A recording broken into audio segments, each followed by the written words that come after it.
செய்தியாக பார்த்து வருகிறோம். தேனி மாவட்டம் தேவதானப்பட்டி காவல் நிலைய விசாரணை குறித்த அதிர்ச்சி வீடியோ ஒன்று வெளியாகி இருக்கிறது. அந்த காட்சிகளை பார்த்து வருகிறோம். இது தொடர்பான விவரங்களோடு இணைகிறார் எமது செய்தியாளர் பாலாஜி. வணக்கம். தற்போது தேனி மாவட்டத்தில் காவல் நிலைய விசாரணை குறித்த ஒரு சிசிடிவி காட்சி ஒன்று வெளியாகியிருக்கு. அது தொடர்பான விவரம். பிரியங்கா, தேனி மாவட்டம் தேவதானப்பட்டி காவல் நிலையத்துக்கு உட்பட்ட பகுதியிலிருந்து வழக்கறிஞராக இருந்து வருவர் பாண்டியராஜன். இவர் பார்த்தோன்னா கடந்த ஜனவரி மாதம் 14ஆம் தேதி தேவதானப்பட்டி காவல் நிலையத்துக்கு சென்றிருந்தார். ஒரு வழக்கு விசாரணைக்கு ஒரு தனது கட்சிக்காரருக்காக காவல் நிலையத்துக்கு சென்றிருந்தார். அப்போது பார்த்தோன்னா காவலர்களுக்கும் வக்கீலுக்கும் ஒரு வாக்குவாதம் ஏற்பட்டதாக கூறப்படுகிறது.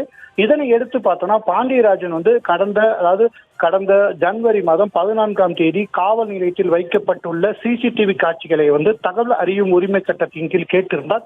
இதனை எடுத்து அவருக்கு அந்த காட்சிகள் கொடுக்கப்பட்டிருக்கு. அந்த காட்சிகளை பார்த்தபோது ஒரு முக்கியமான சம்பவம் நடந்தது. தற்போது வெளியுறத்துக்கு வந்திருக்கு.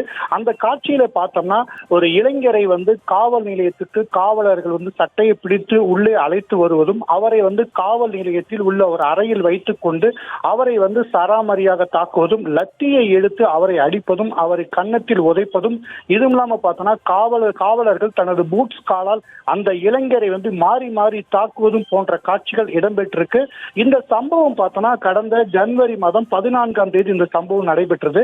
இந்த சம்பவம் குறித்து நம்ம காவல்துறை உயர் அதிகாரிகளும் இது குறித்து நம்ம கேட்ட போது அவங்க என்ன சொல்றாங்கன்னா, இந்த சம்பவத்துக்கு உட்பட்ட இளைஞர் யாருன்னு பார்த்தோம்னா இவர் தேவதானப்பட்டி தெற்கு தெருவை சேர்ந்த ரமேஷ் என்ற ஆட்டோ ஓட்டுநர் என்றும், இவர் குடி போதையில் அந்த பகுதியை சென்ற மக்களுக்கு இடைஞ்சல் ஏற்படுத்தியும் சாலையில் சென்ற பேருந்தை வழிமறைத்து அட்ராசிட்டியில் ஈடுபட்டாரு.